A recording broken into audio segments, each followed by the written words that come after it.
Welcome to the deep dive. We're here to unpack compelling stories, find those vital insights. And today, wow, we're diving into a really powerful narrative. It came from one of our listeners, actually. It's a story that kicks off on a Boston rooftop, but it quickly plunges you into these, well, complex waters of love and trauma and the sheer strength it takes to break out of destructive cycles. Our goal today is really to walk you through this story, make sure you leave understanding its core and the profound lessons it holds. So at the center of it all is Lily Bloom. She's our protagonist. You meet her right after her father's funeral back in Plethora, Maine. She's looking for an escape, maybe an unconventional one, in Boston, and finds it, strangely enough, on city rooftops. Just picture this for a second. Lily, she needs air, she needs quiet. Her roommate sings, apparently. She finds this rooftop patio, and then she sees him. Ryle, he's a neurosurgeon, looks like he's about to completely lose it. Kicking a patio chair, definitely not your standard meet cute, is it? No, not at all. And what's really striking right away, it isn't just, an odd first meeting. It's such a stark intro to the main theme of the story. How distress, how that emotional volatility, even when it's hidden, can sometimes be the very thing that sparks a connection. It makes you wonder, doesn't it? How often we're drawn to vulnerability in others and the potential dangers, often unseen, that can come with that kind of pull. Lily's whole reason for being up there is so specific. She needs quiet, needs air. She used to garden back home, pull weeds. That was her solace. But Boston, no backyard. So she literally uses Google Earth to scout apartment buildings with good rooftop patios. And that's fascinating. Right? It's more than just coping. It tells us something immediately about Lily's inherent resilience, her resourcefulness. Even when she's totally uprooted, she actively searches for and kind of creates her own unique safe spaces, these outlets. And that trait becomes just absolutely critical for her later on. Absolutely. And then you've got Ryle. Tall, broad shoulders, dark eyes, kind of a tight mouth. The description is almost like a male Mona Lisa. He offers her a joint. She says no, but even notes his voice is like a drug in itself. Then he just drops this naked truth about doctors. Says if they didn't indulge sometimes, there would be a lot more of us taking the leap over these ledges. Woo! It implies this really dark side to the stress of his job. And Lily, she shares her own little thing, this local Boston mystery, a house built on top of a building on Melcher Street. Permitted way back in '82, totally hidden from the street.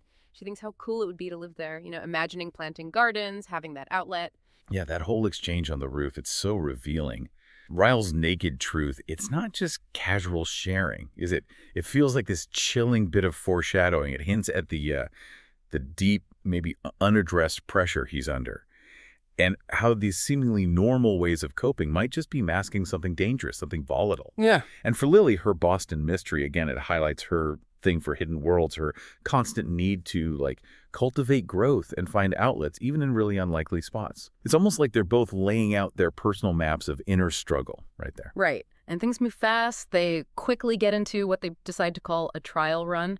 Yeah. Ryle is super interested, gets down on his knees to tell her how much he wants her. Lily, she's attracted, sure, but she initially feels not sexy after a long day at work. They even have a sleepover where they don't actually sleep together. And then Ryle sends this text. It's incredibly powerful. He says, being in a relationship doesn't feel like a responsibility. It feels like a reward. That trial run idea, it's very telling. It really speaks to Ryle's guardedness about relationships. Probably comes from seeing stressful marriages, maybe in his own family. But the fact that he sees Lily as a reward, that suggests a really profound shift for him. Something almost unexpected in his outlook. It's like Lily represents this purity, maybe, or lightness that he desperately wants, a stark contrast to whatever darkness he's carrying. It really sets up this complex dynamic, doesn't it, where one person sees a reward, but the other might be slowly walking into a potential trap. Okay, so to really get Lily, we have to rewind. Go back to her teenage years in Plethora, Maine. We learn about this through her journals, these really candid entries she writes to Ellen. And this is where Atlas Corrigan enters the picture. He's a figure who's going to cast a very long shadow. Lily was only 15 when she first met Atlas. He was a senior, but homeless, living in this condemned house right behind her family's place. And it's fascinating how she secretly starts helping him. Brings him food, lets him use their shower, even washes his clothes on the sly, even though, kids at school notice he smelled. Her compassion there, it's immediate, it's unselfish, especially considering the social stigma, the personal risk. It's really striking. It shows this deep-seated empathy that just compels her to act. This isn't just a plot device. It shows how those early experiences, extending kindness, bridging those divides, how they can really shape your moral compass, define who you become. Lily's character is absolutely forged in these moments where she chooses empathy over just being comfortable. And Atlas, he opens up too. Shares his really painful stories. His stepfather kicked him out when he turned 18. He reveals this belief he has that neglected people just end up homeless and incapable of anything meaningful. Hmm. But Lily challenges him. She points to this oak tree in her yard, this self-sufficient thing, and suggests that some things can grow strong even without perfect care. That conversation actually inspires Atlas's mantra, they just keep swimming line from Finding Nemo. And it gives her this little carved wooden heart. That exchange, it's truly the emotional anchor for the whole story, isn't it? It shows that deep, formative bond they had, built on, well, mutual vulnerability and this shared search for meaning when things are tough. The oak tree analogy, like you said, it's such a powerful metaphor for resilience, for the idea that strength can emerge, even from difficult, unnurtured beginnings. For Alice, Lily wasn't just giving him food and showers, she gave him a kind of philosophical lifeline. It really shaped his whole outlook. It shows how incredibly profound even a brief connection can be in building someone's resilience. And this brings us to Ryle's own past, his own deep trauma. His older brother, Emerson, died. It was a gun accident when Ryle was just a teenager. And Ryle was the one who pulled the trigger. This tragedy, you can see how it contributes to his guarded nature, and potentially to his issues with anger. His sister, Alyssa, she knows all about this. She's deeply aware of the trauma and also the family silence around it.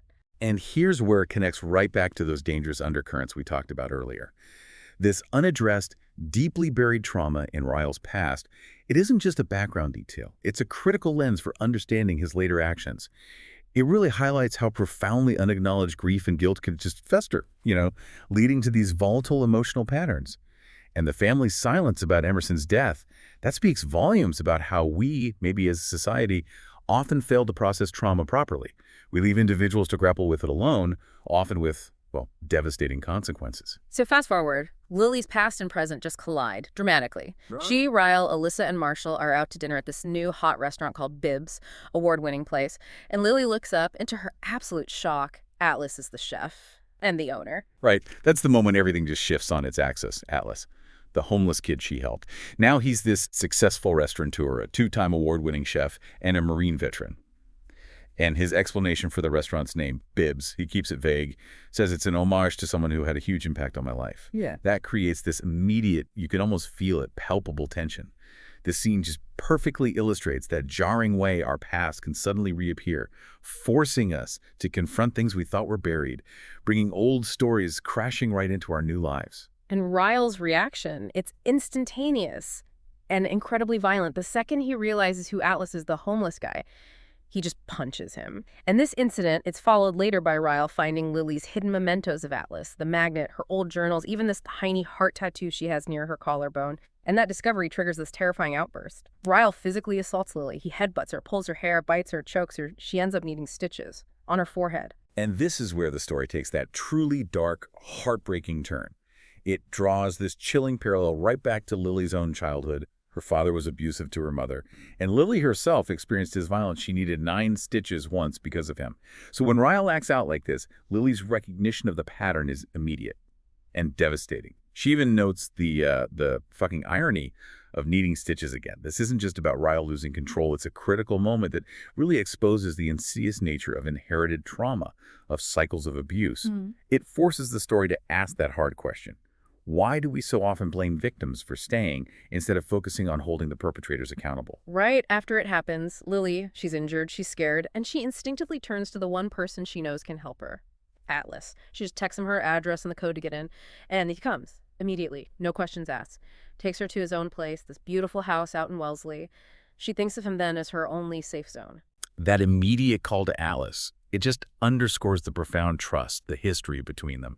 And it's such a stark, powerful contrast to Ryle, isn't it? It highlights the fundamental difference in how Atlas treats her versus how Ryle treats her. Atlas represents that true safe harbor. It's a testament to how healing connections, positive connections, can provide refuge when those dangerous patterns resurface. And his own journey, from homelessness to being this self-sufficient person, it's mirrored in his ability to offer her that unwavering support. He really embodies the kind of love Lily actually deserves. And then while she's at Atlas's place, another bombshell drops. Lily finds out she's pregnant with Ryle's baby. This discovery just forces her to confront this almost unimaginable choice. Does she raise her child in a broken home or potentially an abusive one? She feels like she's already failed this baby. The pregnancy, yeah, it's the ultimate crucible for her. It adds this immense weight, this layer of responsibility and urgency to every decision she makes now.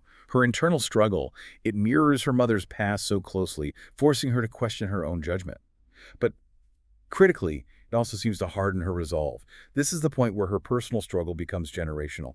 It compels her to actively try and break that cycle of abuse that's haunted her family for decades. It's a really profound moment of claiming her agency. And Alice, meanwhile, he reveals his own naked truth. Hmm. He confesses he did come back for Lily after he got out of the Marines, but he saw her with someone else looking happy, and he didn't want to mess up her life. Then he tells her he's just not capable of being casual with her, and that if she ever finds herself able, to fall in love again, he wants her to fall in love with me. He calls her his favorite person. Ilis's confession is not just romantic, is it? It adds this other layer of, tragic beauty to their whole story. It embodies selflessness, enduring love. His words offer Lily a future possibility, a hope for a different kind of love, one that's the complete opposite of the violence she just escaped. It's such a powerful statement about the lasting impact of genuine connection and the quiet strength you find in patient, unconditional affection. And then Lily has that pivotal conversation with her mother. Her mom, drawing on her own lived experience, delivers this incredibly powerful message. She says, every incident chips away at your limit. Every time you choose to stay, it makes the next time that much harder to leave. Eventually, you lose sight of your limit altogether. Then she says, don't be like me, Lily. He doesn't love you the way you deserve to be loved. And Lily tells her mother, I want to be you when I grow up. It completely reframes her view of her mother's past, sees it as strength, not weakness. So armed with that clarity, Lily confronts Ryle. She tells him unequivocally, even if you would have walked into my bedroom and caught us in bed together, you still would not have the right to lay a hand on me, you goddamn son of a bitch. Ultimately, Lily gives birth to a baby girl, a beautiful little girl named Emerson, after Ryle's brother. And even though there are moments where Ryle seems like a wonderful father, Lily makes that courageous, definitive choice. She divorces him. She says she doesn't hate him, but she doesn't love him either. She chooses to break the cycle for her daughter, to ensure Emerson never experiences what she did. She refuses to remember Ryle just based on his worst days. And that's truly the story's powerful climax, isn't it? It's the ultimate demonstration of Lily's agency. Her decision, it's not driven by hate or revenge. It's driven by this profound, clear-eyed love for her daughter and an unwavering commitment to breaking that generational cycle of violence. This choice, yeah, it's directly influenced by finally understanding her mother's struggles and by her own painful experiences. It creates this profound shift across generations. It's just a testament to the immense courage it takes to redefine strength by choosing to walk away. Not just for yourself, but really for the future. Lily Bloom's journey is such a powerful testament, isn't it, to the human spirit's capacity for resilience, for choosing to break those deeply ingrained patterns, and for understanding that love, real love, in its purest form, should never, ever come with violence attached. Yeah, what we really learn from Lily's deep dive, I think, is that recognizing and then actively challenging those cycles of trauma, especially the ones passed down through families, through generations, that is a monumental act of courage. It forces us all to confront uncomfortable truths, maybe about what we tolerate, what we prioritize. Her story truly redefines what strength means. It shows that sometimes the hardest choice, the most important choice, is to walk away, not just for you, but for the well-being of those who come after you. So what does this all mean for you as you're reflecting on Lily's story? Maybe consider, what limits have you had to recognize in your own life or perhaps in your relationships? And how might understanding these complex journeys like Lily's maybe deepen your own capacity for empathy and truly empower the choices you make for your own future?